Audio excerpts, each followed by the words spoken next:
And I call the honourable member for Melbourne. Thank you, Deputy Speaker. Our reputation as an open, generous country is at risk. It's at risk. It's been at risk and under pressure for a number of years now as the old parties have fallen into lockstep on matters to do with how Australia responds when people come here from overseas seeking our help. And we see that in practice now with people and children locked up in island prisons or prison islands. And we see it where kids now, including kids born here, where kids are spending their formative years in detention. And we are seeing it to the point where children are now, according to one report and one analysis of what was happening in some of these centres, children are self-harming every couple of weeks. And one refugee advocate told me recently that in a detention centre in Australia, there's now a 6-month-old baby that the doctors have started referring to as the baby that doesn't smile, not because their family doesn't love it, but because the parents themselves are so full of anguish and desperation as a result of being locked up, not having committed any crime but with no way out, that they themselves are suffering from depression and anxiety as you'd expect. And now, as a result, there's a young baby who's 6, probably closer to about 7 or 8 months old now, who is known as the baby that doesn't smile because it's not getting their parents smiling at them and so the kid's not smiling back. That's what we are doing to children now. And as someone who's the extraordinarily proud father of a 7-month-old, I live for those moments where my child smiles at me, and to think that our system is breaking children and that that's a deliberate intent of it because it's put there as a deterrent measure is something that shames us. It's something that shames us. And I know that there will be debates, and there will continue to be debates, about how best to deal with people coming in from overseas seeking our help. But I refuse to believe that the only choice is between child abuse or what the government says, which is letting people die at sea. There has to be a better way than what we are doing at the moment. But instead of turning their minds towards saying, how could we make sure that kids who've done nothing wrong, other than perhaps be part of a family that is fleeing violence or fleeing war, including in many instances those wars where we as Australians send our troops overseas to fight, when people are coming here seeking our help, what would be a better way? Well, the government doesn't ask that question. The government doesn't say, how could we look after children and families who just want to come and seek a better life and flee from persecution? The government says the opposite. This government says, how can we make situation in Australia so bad that it's almost as bad as the conditions that people have been fleeing? How can we get to the point where in Australia people say, I don't want to go there because they will lock you up or because they will send you back into harm's way, so that they never make the journey in the first place? And so we've seen it with refugees, and we've seen the approach that this government and previous government is taking that is breaking people's lives.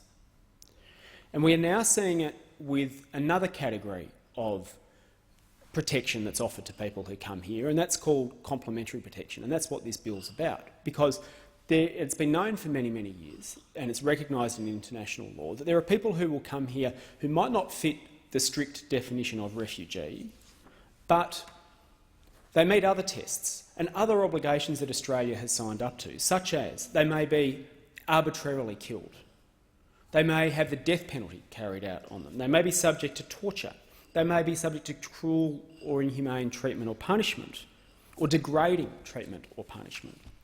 And some examples of that include things like honour killings against women, or female genital mutilation, or perhaps exposure to some kind of genocide that's happening in other parts of the world, the kind of acts that we would all condemn.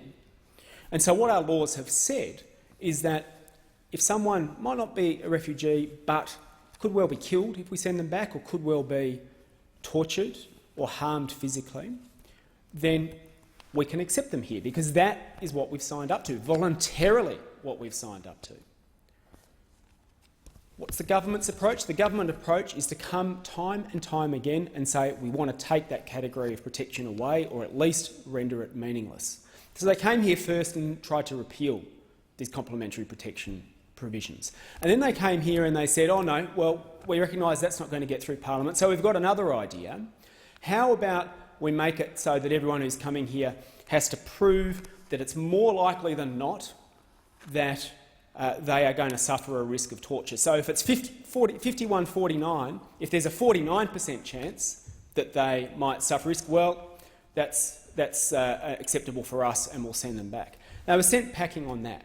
And so now they come back with this. Now they come back with this bill, which is going to make it nigh on impossible for someone who genuinely wants to claim complementary protection to do so in many of the instances in which they would have been let in here before. They're going to make it so that the government is going to make it so that under this bill there is a new provision where they have to show that there's a particular risk that they are going to face personally and that they are at greater risk of that kind of persecution than others in the rest of their population. So what does that mean? Well, as one eminent professor, Jane McAdam, has said, she said, at its most extreme, and I'm quoting her, it could be argued that this provision would permit return, so you could send someone back, would permit return even where the whole country were at risk of genocide, starvation or indiscriminate violence, which would run contrary to the fundamental aims and principles of human rights law. So in other words, if you're coming here seeking help and you can't prove it's just you that the government's after in your home country, if there might be a whole swathe of people who are facing the risk of genocide or torture, if it's not just you, if you can't prove that you are at greater risk than the others around you, well, you can't come into Australia. You can't come into Australia. That's what this government wants to say. And then they're going further. And they're saying not only that, but you have to prove to us that everywhere else in your country there is exactly the same level of risk facing you and the others. Now, just think for a moment about what that means in practicality. The test up till now has been, is there a place nearby or somewhere else in your area that you could go to get away from the persecution? If so, well, you've got to do that first. And many people would say fair enough. But now that person who's seeking help has to prove that everywhere else in the country that they come from, there is the same risk and it's affecting them in a way it doesn't affect others. So just think about yourself in Australia here at the moment. Anyone in Australia at the moment, what knowledge do each of us have about the specifics of what's happening on the other side of the country at any given moment in time? How could we talk specifically about what the weather's like in another part of the country, let alone what the political conditions are like there and what life is like on an everyday basis? That is what we're asking someone who's coming here seeking our help, who may be fleeing, who may not be educated, who may just want to live a safer life. We're now saying, well, firstly, you have to prove that it's you in particular that they're after and not perhaps all the people in your race in that country. There has to be something about you. Secondly, you have to prove to us now that everywhere else in the country is exactly the same for you. Now, this has been roundly condemned. This has been roundly condemned as an attempt by Australia to get out of the obligations that we voluntarily signed up to. And that's exactly what it is. It's exactly what it is, and it's exactly why this bill should not pass.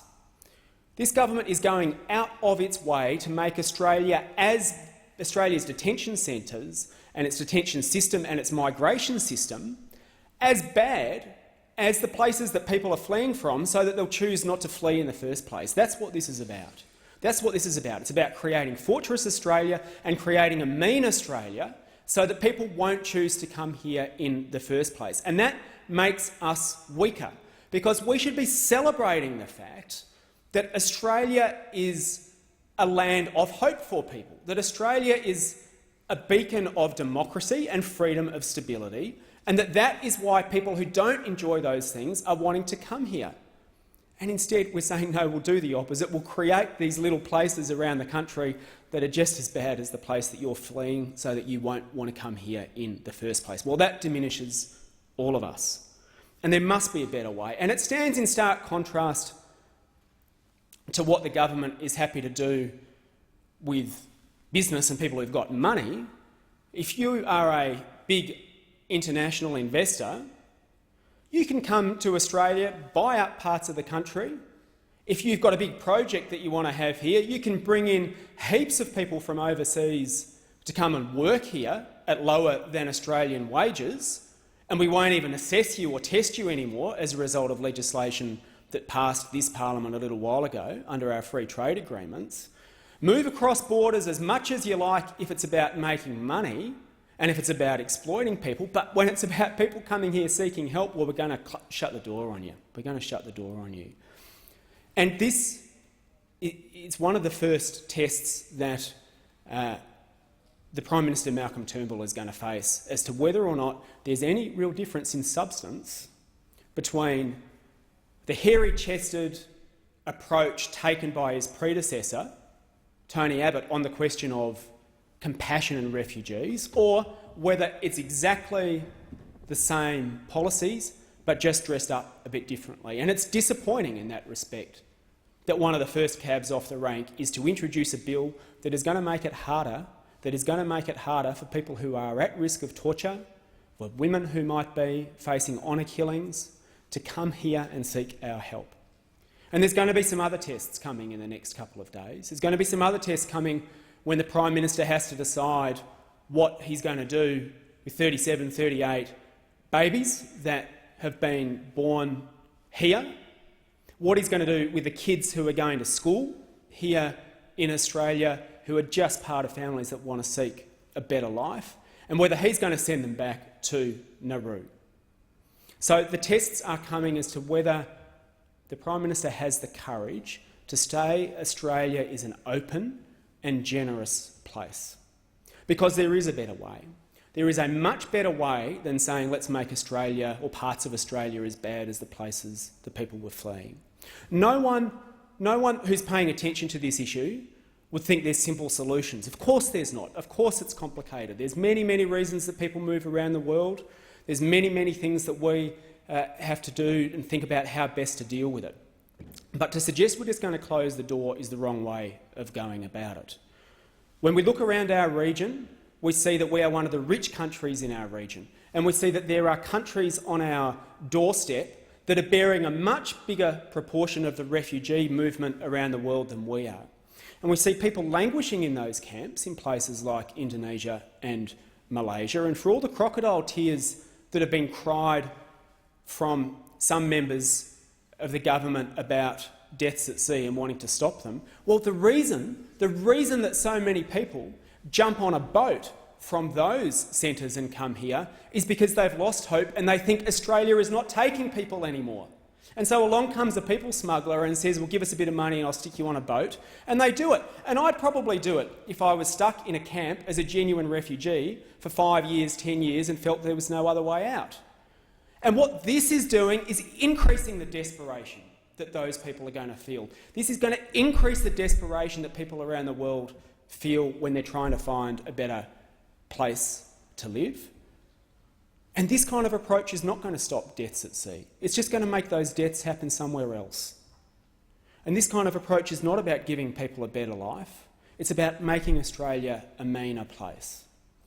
And so I hope that the government will have a rethink in this an election year and decide to take a break from the usual election year politics of beating up on refugees, beating up on people whose skin colour isn't white, who just want to come here to seek a better life. I hope that we take a break from that, and I hope that the politics of refugees does not become an election issue in the same way that it has in the past, because we break from this approach and we stop with bills like this that make Australia a meaner place, and instead we say, what can we practically do to put in place solutions where we can take a fairer share of the burden, where we stop closing our door, admit we can't have everyone come in here, but work out what the happy medium is, and put in place a system that gives people hope, stops people risking their lives at sea, and make sure we have an Australia we can all be proud of. I thank the member for Melbourne for his contribution.